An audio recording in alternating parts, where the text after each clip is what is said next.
Obrigada. Vamos então começar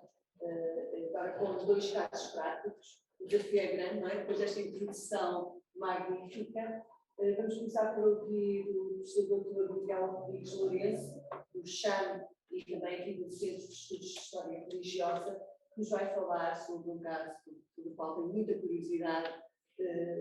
e a comunicação é intitulada Memória e Arquivos. Uma banalidade? Passo-lhe a palavra.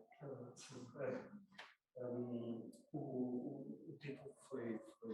alterado. Chama-se Instituições Científicas, Desafios para o Estudo do Santo.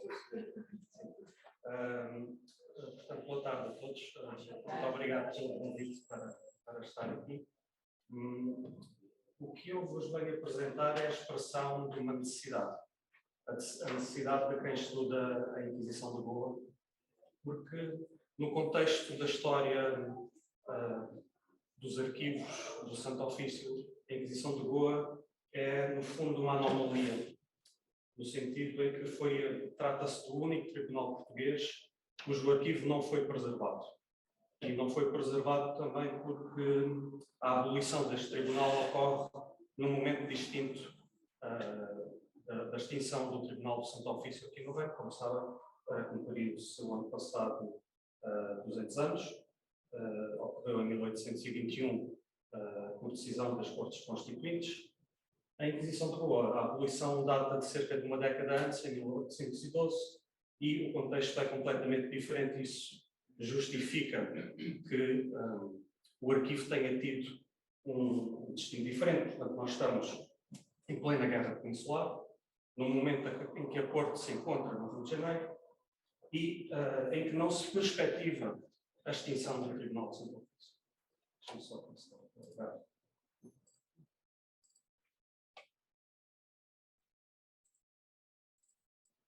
E a extinção do Santo Ofício em 1812 é, no fundo, o resultado da pressão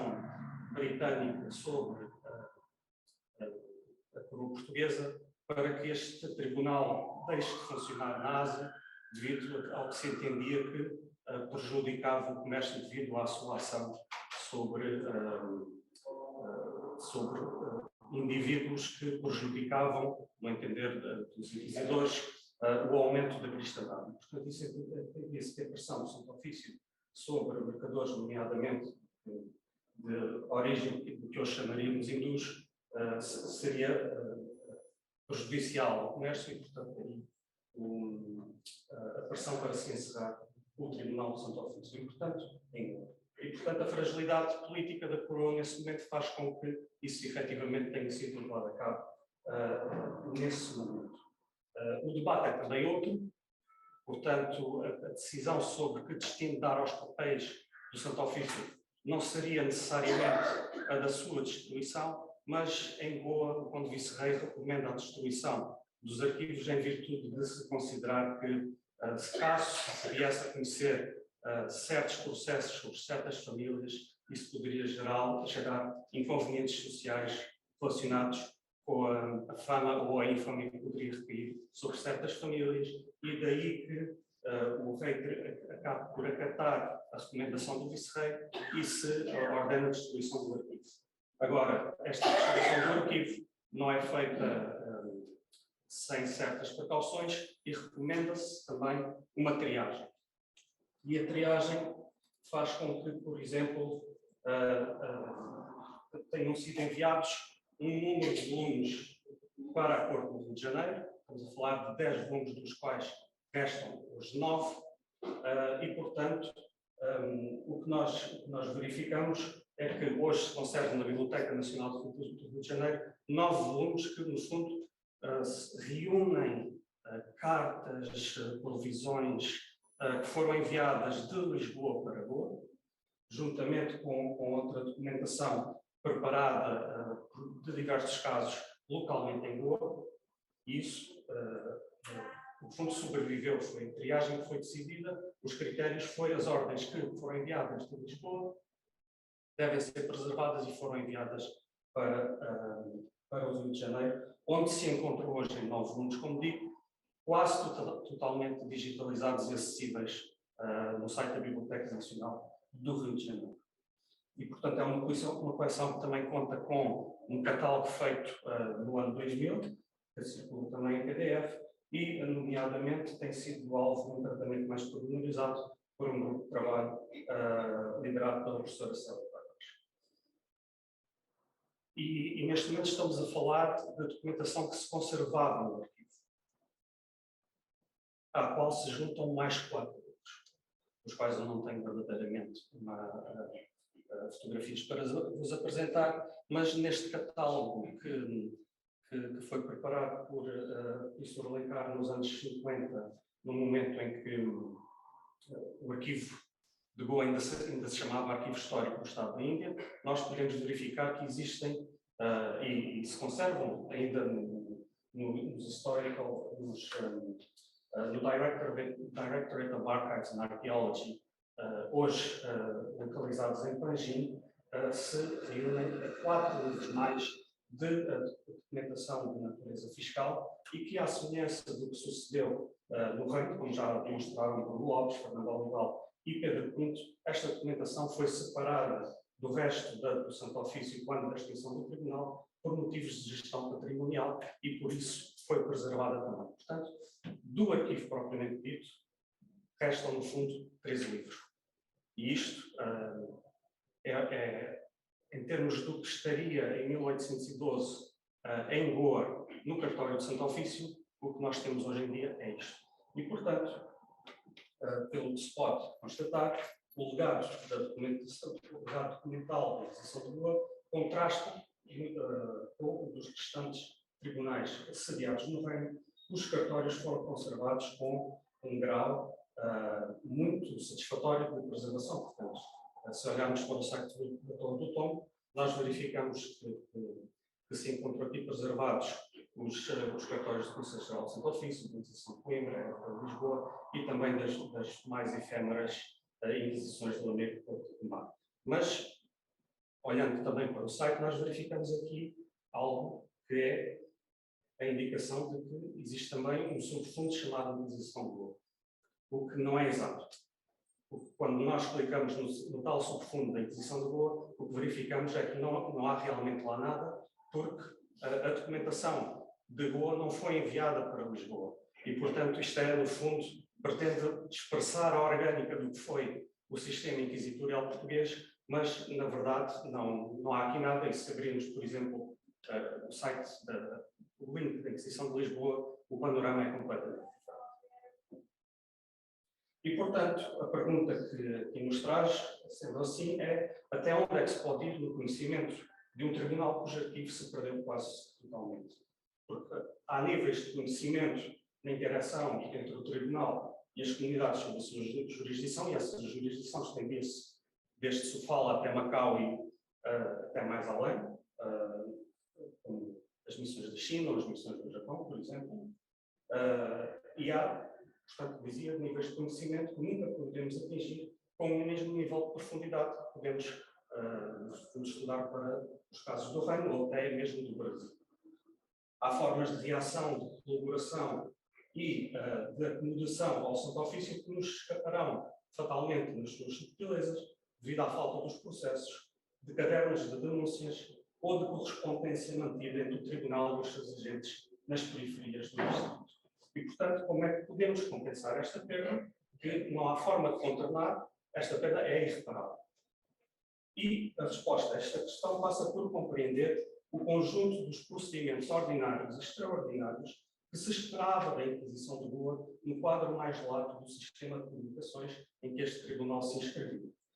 E nós estamos a falar de uma abordagem que tem sido pouco cultivada pela historiografia. Eu tratei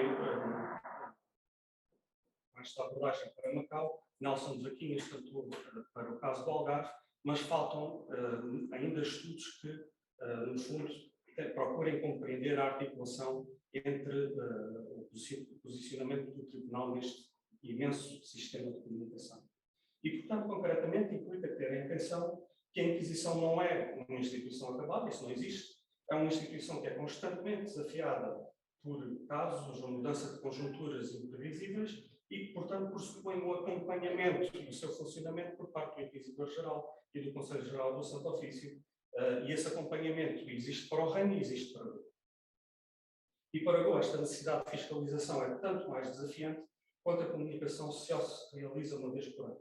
A correspondência sai de Goa em janeiro, idealmente para chegar a Lisboa por volta de agosto, o que dá às autoridades inquisitoriais aí tempo suficiente para despachar todos os assuntos que sejam reportados até março ou abril, quando as naus voltam a partir outra vez, e deverão chegar ao INDIC em setembro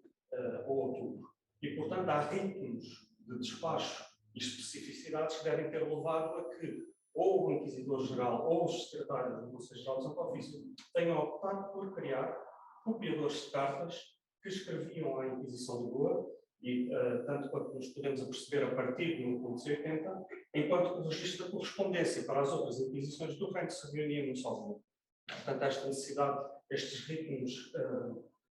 terão exigido a criação de um que nós seríamos uma série arquivística. Assim, nós dispomos de uma série de 4 cadernos de correspondência enviada para Goa entre 1880 e 1907, onde se registaram também algumas das consultas realizadas pelo Inquisidor-Geral ao Rei, sobre questões relativas a mercês, mas também provisões passadas pelo próprio mundo. No panorama documental da Inquisição de Goa, esta coleção é extremamente útil, como se pode imaginar, porque nos permite acompanhar anualmente o modo como em Lisboa se perspectivava os desafios que lhe eram reportados a partir de Goa. E, no fundo, as políticas e práticas seguidas, quanto a uma realidade que, em muitos aspectos, era única e não tinha paralelo com o reino. Esta série de 4 livros, cabe dizer, é uma série irmã do que se conserva na Biblioteca Nacional do Rio de Janeiro, onde estão os documentos originais efetivamente enviados para Goa, e aqui em Lisboa se conserva as cópias preparadas, caso se perdesse qualquer informação. Livros de correspondência expedida pressupõem, inevitavelmente, o seu reverso, ou seja, a correspondência recebida em Lisboa vinda de Goa. E aqui é que a situação se começa a complicar, como se não fosse já suficientemente complexa e complicada. Na Torre do Tombo conserva-se um único volume que reúne a correspondência expedida pelos Inquisidores de Goa, foi publicado pelo António Baião em 1930, começa em 1569, portanto 9 anos depois da fundação da Inquisição de Goa, interrompe-se em 1630. 1630 e a compilação data de 1632, que é um momento em que, por ordem do novo Inquisidor-Geral Dom Francisco de Castro, se começam a reunir também cartas de outras proveniências, como das Inquisições de Castela ou da própria Congregação Romana do Santo Ofício, e isso faz com que esta documentação tenha sido reunida, estas cartas vindas de Goa tenham sido reunidas neste momento. Porque a partir daí não há outro volume, o que nós temos é cartas dispersas por fundos do Fundo Maior chamado Tribunal do Santo Ofício. E, portanto, nós temos essas cartas muito expressadas no tempo, e ao ponto de, por exemplo, eu identifiquei, já informei todo o tom, que havia uma carta que se encontrava num maço do Conselho Geral do Santo Ofício, mas apenas metade, a outra metade estava num maço do fundo maior chamado Tribunal do Santo Ofício. Neste momento já estão as duas. E, portanto, o problema é que, a partir daqui, nós temos a correspondência enviada para Lisboa, de Lisboa, mas não temos a maior parte das cartas enviadas de Goa. Portanto, só para terem uma ideia, a partir de 1630 nós temos os anos 1641, 1649, 1651, 69, 72, 81, 86 e com saltos até que em 1726 temos, felizmente, 10 anos seguidos e depois temos mais 9 anos seguidos, mas depois voltam os saltos e isto complica muito o trabalho, como podem imaginar. E, portanto, a historiografia da Inquisição de Goa exige aos seus investigadores, por conseguinte, a consciência de que uma parte fundamental da dinâmica institucional da Inquisição de Goa passava por esse eixo de comunicação. E é precisamente este eixo de comunicação Goa-Lisboa que nos fornece a maioria da informação, a esmagadora maioria da informação, para compreender muitas destas dinâmicas institucionais e sociais da Inquisição de Goa no Estado. E é por via deste eixo que dispomos, por exemplo, de alguns processos copiados em Goa para serem enviados a Portugal por dúvidas de procedimento ou por o Inquisidor-Geral assim o pediu. Este caso que vos trago aqui é o processo da irmã de Garcia de Horta, Catarina de Horta, que foi pedido à Inquisição de Goa porque em Roma se estava a processar a sobrinha do Garcia de Horta, portanto a filha da Catarina, e portanto a Inquisição em Roma pede informações à Inquisição portuguesa sobre a Catarina de Horta. O Inquisidor-Geral escreve a Goa e a Inquisição de Goa envia o processo da Catarina de Horta, e é por isso que nós temos hoje em dia esse processo à nossa disposição. Estes processos, cabe dizer que foram, no momento que não é óbvio determinar, arrumados junto aos processos da Inquisição de Lisboa, juntamente com outros materiais enviados de Goa, como, por exemplo, autos de testemunhos, e aqui apresento um da Ilha de Moçambique, apelações de processos já concluídos, denúncias ou listas de autos de fé. Portanto, a série que se chama Processos na Inquisição de Lisboa reúne esta amálgama, ou seja, não é só composta por processos e não é só composta por processos da Inquisição de Lisboa, mas incorpora também estes processos que foram enviados ao Conselho Geral do Santo Ofício e também outros materiais que foram enviados por parte dos inquisidores para serem apreciados pelas instâncias superiores da Inquisição. Importa dizer que todas estas tipologias documentais se encontram presentes em outros fundos e séries, sejam do Conselho Geral do Santo Ofício, sejam da própria Inquisição de Lisboa, e muito em especial nos cadernos do promotor da Inquisição de Lisboa, que é a figura responsável por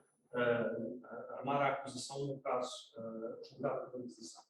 Em 1576, o cardeal Dom Henrique ordenou que a Inquisição de Lisboa centralizasse a correspondência chegada de Goa, devendo depois distribuir a que houvesse ao Conselho Geral e ao Inquisidor-Geral. E desta forma, os inquisidores passaram a receber uma variedade de documentação, alguma da qual lhe era efetivamente destinada. Portanto, a Inquisição de Goa, por exemplo, solicitou em diversas ocasiões informações ou diligências sobre indivíduos do seu interesse, ou enviou informação sobre os mesmos esperando resposta dos seus colegas de ofício. E, por vezes, no caso de o réu se encontrar no reino, tais informações possibilitavam em loco a abertura do processo por parte da Inquisição de Lisboa, e, portanto, nestes processos o que nós temos é as culpas coligidas efetivamente em Goa, e, portanto, apesar do processo ter lugar em Lisboa, pelo menos podemos consultar as culpas que dizem respeito à realidade do Estado de Direito. Mas quando isto não aconteceu, os promotores optaram por incorporar a documentação enviada do índico nestes volumes, que são muito grossos e que conservam ainda hoje um manancial enorme de denúncias, oriundas não só do distrito da Inquisição de Lisboa, que incorporava também o Brasil e os domínios portugueses da África Atlântica,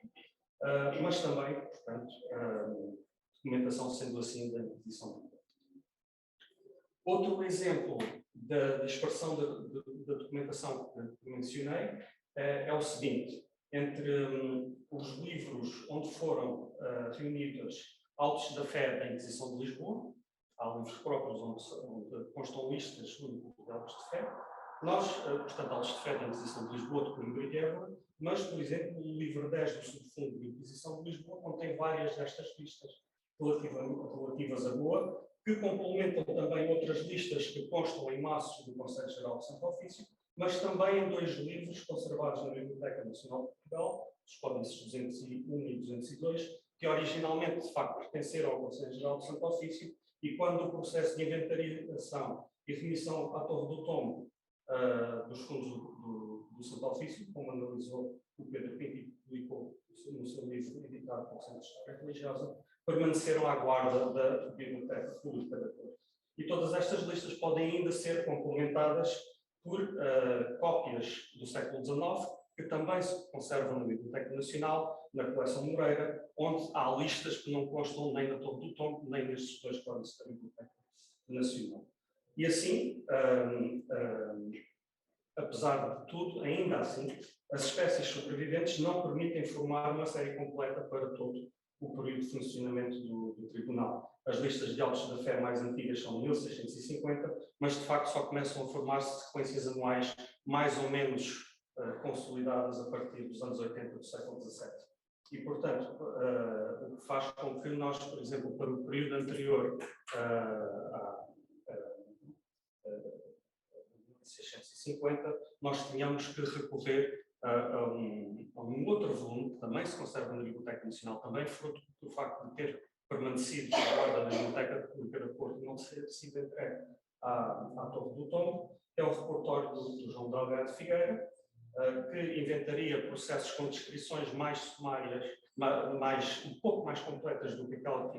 podíamos ver aqui. Basicamente, nos apresenta o nome, a casta e a sua naturalidade,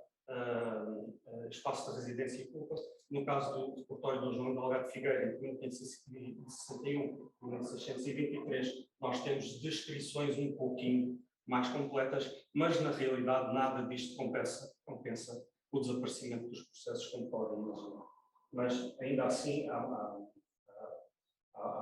muitos estudos que ainda podem ser feitos a partir do repertório do João Delgado Figueira, apesar de contar, por exemplo, já com duas bases de dados em Excel e Access e vários estudos a este respeito. Outra tipologia de listas foi enviada ao Conselho Geral de Santo Ofício, que são sumários de processos, que seria muito interessante se os tivéssemos, mas por algum motivo estes não se conservaram ou eu ainda não os consegui localizar. Já vão 20 anos disto. Foi ainda através do eixo de comunicação Lisboa que circulou uma das tipologias de fontes mais importantes para o estudo da Inquisição de Lisboa, que são as consultas que eram enviadas pelos inquisidores de Lisboa ao Inquisidor-Geral e que se conservam entre a documentação pertencente ao Conselho Geral do Santo Ofício. Versam sobre os mais diversos assuntos e,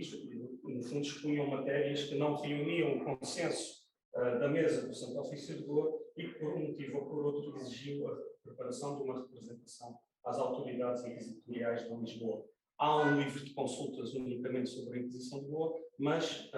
há consultas também dispersas entre os diferentes livros do Conselho Geral do Santo Ofício, que têm, compilam outras matérias que não exclusivamente sobre a Inquisição de Lisboa. E, portanto, como podem ver, as séries do Conselho Geral do Santo Ofício são o espaço por excelência para localizar documentação que circula neste texto de comunicação de Lisboa, e entre a que aguarda ainda um tratamento consistente por parte da historiografia, apesar de ser efetivamente conhecida há décadas. Contam-se, por exemplo, listas de comissários e naipes do Santo Ofício. O naipe era um agente local e único da Inquisição de Lisboa, normalmente recrutado entre indivíduos de origem brahma e que cumpria funções de intérprete junto das populações locais que não se expressavam em português e que também tinham funções de vigilância nos territórios de Goa para, no fundo, aferirem se havia famílias a praticarem algum tipo de cerimónias ditas gentílicas. E os comissários do Santo Ofício eram, no fundo, os representantes eclesiásticos da Inquisição nos diferentes espaços sob a jurisdição do Santo Ofício. Mas, como digo, há várias listas, sobretudo do século XVIII, e ainda requerem um tratamento especializado. Há documentação também de natureza económica, que proporciona o resumo das contas tomadas ao tesoureiro da Inquisição de Lisboa, com intervalos temporais também bastante irregulares e que se conservam desde os finais do século XVII e durante o século XVIII. E, embora se tratem, como o próprio título indica, de resumos, também nós, na Torre do Tombo, conserva-se um livro integral da receita e despesa da Inquisição de Lisboa, de 1647, com gastos mantidos com os presos relativamente a esse ano, e este é algo excepcional a todos os tempos. E, para terem também uma ideia do quanto tudo isto se encontra bastante disperso, o mais antigo livro de registro de receita e despesa do Santo Ofício, data de 1575, é bastante pequeno, não se encontra reunido junto a estes maços, mas encontra-se também perdido entre as miscelâneas manuscritas dos maços do fundo maior chamado Tribunal do Santo Ofício. E há também outra documentação que também é bastante conhecida, que se trata dos registros da visita realizada à Inquisição de Goa no 632-33, em que, no fundo, o Inquisidor-Geral envia um visitador para aferir se a Inquisição procede corretamente segundo os regimentos. Há habilitações ao Santo Ofício, que, como a Inquisição de Goa tinha este distrito imenso, no fundo, há inquéritos que foram realizados em diversas fortalezas e cidades do Estado da Índia, aqui é, por exemplo, o caso de Macau, e, portanto, nós temos a informação sobre este Frei Jacinto de Deus, um franciscano, que queria ser dotado do Santo Ofício, mas há ainda um conjunto bastante apreciável, e que eu não tenho contabilidade, mas de gente que solicitou a habilitação para entrar ao serviço de Santo Ofício. Isto foi enviado para o Conselho-Geral do Santo Ofício, onde ainda hoje se encontra, e, portanto, é inegável, esta comunicação é fundamental para se estudar a Inquisição de Goa. E queria referir-me a mais 2 ou 3 eixos, mas de forma muito breve, porque já deve estar muito próximo do fim. Queria mencionar um outro canal institucional, embora menos expressivo, que diz respeito à comunicação entre o Santo Ofício de Goa e o Santo Ofício do México. Portanto, é um canal que funcionou de forma mais ou menos irregular, consoante as necessidades, e isto apesar, por exemplo, da Guerra da Restauração, que coloca nas Inquisições da Península Ibérica um período de bloqueio nas comunicações entre umas Inquisições e outras, mas a Inquisição de Goa e a Inquisição do México mantém uma comunicação. E, portanto, nós vemos que, apesar da comunicação entre Manila e Macau, por exemplo, estar interrompida por causa do estado de guerra entre as duas coroas, nós vemos que os comissários do Santo Ofício de Manila enviam a comunicação para uma comunidade informal de portugueses localizada em Macassar, na ilha de Sulawesi, daí fazem chegar essa documentação a Goa, através de figuras de confiança como cavaleiros da Ordem de Cristo, mas também enviam para outro porto neutro, como em Camboja, onde fazem chegar a informação a Macau, e o comissário do Santo Ofício de Macau envia a comunicação para Goa, e o processo inverte-se quando a Inquisição de Goa necessita dar resposta. E é assim que, no fundo chamado Inquisição do Archivo General de la Nación de México, se encontra este processo, sumário, infelizmente, mas um processo de uma pessoa que tinha vivido na cidade do México e que transitou para as Filipinas e foi acabar por casar em Macau, sobre a qual, entretanto, a Inquisição do México recebeu uma denúncia e necessitava de informação. E graças a isso temos mais alguma informação sobre produzida pela Inquisição do México, da Inquisição de Goa e enviada para o México. Outros canais que importa salientar muito rapidamente já não pertencem ao Santo Ofício, mas são os canais de comunicação da coroa, e nomeadamente os que, no fundo, vão terminar no Conselho de Ultramarinos, criado em 1642 por Dom João IV no contexto da sua subida ao trono e da guerra com os Habsburgo, e tratando-se de um organismo que é responsável por isso, quer entender os assuntos ultramarinos, eventualmente o Santo Ofício, matérias relacionadas ao Santo Ofício, acabam por chegar ao conhecimento e à apreciação dos conselheiros do Conselho Ultramarino, tendo em conta o facto de, muitas vezes, a Inquisição de Goa ter sido motivo de tensões com os vice-reis da ilha. E, portanto, nós temos aqui um exemplo de uma cópia de correspondência tensa mantida entre os vice-reis e a Inquisição. E, no fundo, esta documentação, tendo em conta que os inquisidores não vivem numa ilha, e, nomeadamente em Goa, acabam por desempenhar outras funções, bem como os outros agentes do Santo Ofício, que não são unicamente as suas funções inquisitoriais, acabam por estar presentes noutros aspectos da vida governativa do Estado da Índia, o que faz com que, em correspondência enviada pelas mais diversas pessoas, eventualmente nós encontraremos informação sobre os tribunais, sobre o Tribunal da Inquisição de Goa. E, para terminar, portanto, unicamente mencionar alguns arquivos de Roma, onde, devido ao facto de as ordens religiosas muitas vezes assumirem funções de comissários de Santo Ofício, muitas vezes a sua experiência inquisitorial foi reportada aos generalatos em Roma. E, portanto, nós temos informações sobre comissários do Santo Ofício jesuítas ou dominicanos ou agostinos que encontramos, por exemplo, no ARCI, o Arquivo Informado de Societatis, no Arquivo Generale Ordinis Praedicatorum ou no Arquivo Generale Augustiniano. E, no fundo, esta documentação relativa à Inquisição de Goa não se encontra unicamente em arquivos de ordens religiosas, mas também nas congregações da Propaganda Fide e da Congregação para a Doutrina de Fé, anteriormente conhecida como Congregação do Santo Ofício, como se sabe. Os debates, as controvérsias missionárias relativas aos ritos malabares, mas também relativamente aos ritos chineses, muitas vezes motivaram ou a consulta de inquisidores ou promotores da Inquisição de Goa para se pronunciarem sobre essas matérias, ou missionários que enviaram à própria Inquisição de Goa, mas também à Congregação do Santo Ofício, à Congregação da Propaganda Fide, informação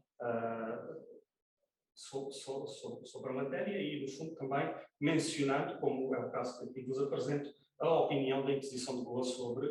essas matérias. E, curiosamente, este documento encontra-se na Biblioteca da Ajuda, porque faz parte dos documentos mandados copiar durante o reinado de Dom João V, que hoje formam a série Rerum Lusitanicarum,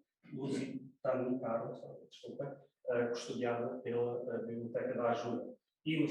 por fim, para terminar também, o facto de a entrada em cena na Ásia dos vigários apostólicos da Propaganda Fide ter gerado controvérsias acesas com os missionários do patroato português.